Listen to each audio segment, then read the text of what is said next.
AITA for not wanting to forgive my parents who used to be amazing because of one mistake they made in the past. I'm 21 now, but this story starts a few years back. Growing up, I thought my parents were perfect. They were supportive, attentive, and I honestly felt like I had one of those picture-perfect families. My parents were there for me and my two siblings, attending every school event, helping with homework, and even joining in on silly traditions like family pizza night. They were always reliable, the kind of parents you could call on for anything. Except for one rule they kept firm: no phone calls after 10 p.m.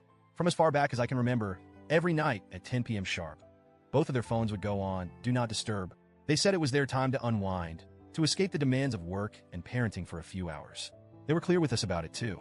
If it's an emergency, they'd say, call again in the morning. If we get a call in the middle of the night, we won't be answering. Even though I was young, I respected their boundaries. They were so consistent and caring in every other way that this one boundary seemed reasonable.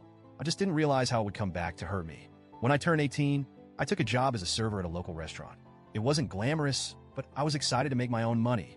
The only downside was the late hours. Some shifts had me working until midnight or later. My parents were supportive of the job, but didn't offer any adjustments to their no-calls rule. I'd bring it up once or twice, saying, hey, what if something happens? What if I need you? They'd gently remind me that I was an adult now, and with their full-time jobs, they value their sleep. Again, I just let it slide. I thought, okay, maybe I won't need them at all. Until that one night. It was a Tuesday, a cold, rainy one in October. I was wrapping up a shift, exhausted but excited to finally be heading home. As I drove, the rain started coming down harder, turning the road slick. I don't remember exactly what happened next, but I know I hit a patch of water and lost control of my car. The next thing I remember was the world spinning around me, glass shattering, my head slamming into something hard. And then, darkness. I woke up in a daze, my whole body screaming in pain. My leg was twisted at an unnatural angle, and blood was trickling down my face.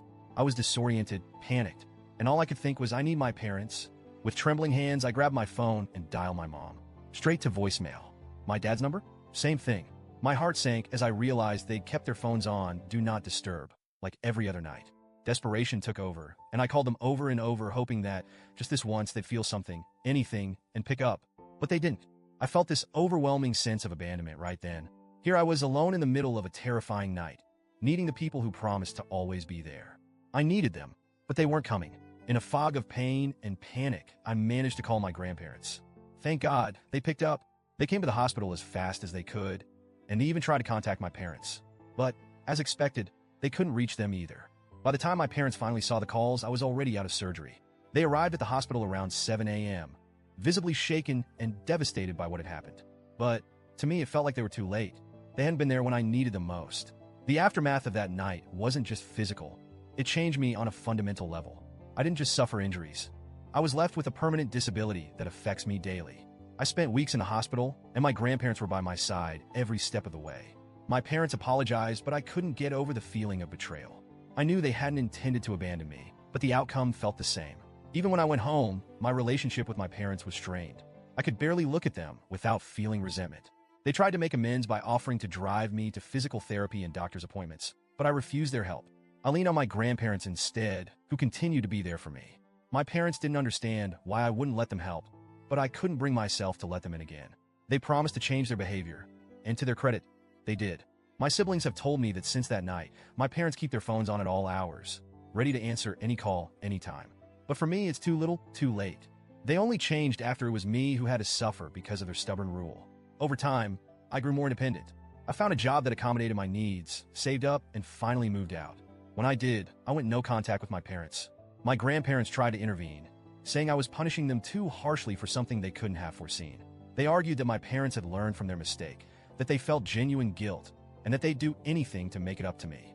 But here's the thing, there's no undoing what happened. That night is seared into my memory as one of the most traumatic moments of my life. And I went through it alone because they weren't there. It's not something I can easily forgive, even if they've done everything right since then. I know they're sorry, and I know they've changed. But part of me feels like I'm still the abandoned girl in that wrecked car, alone and terrified, while the two people I depended on were peacefully asleep. I know my decision to go no contact has hurt my grandparents, and I feel guilty about that. They've been my rock, and I hate disappointing them. But they don't understand what it's like to feel so utterly alone and abandoned by the people who are supposed to love you unconditionally. And as much as I appreciate their loyalty to my parents, I can't just forgive and forget when I'm the one living with the aftermath of that night. So, Reddit, AITA for refusing to forgive my parents for this one mistake?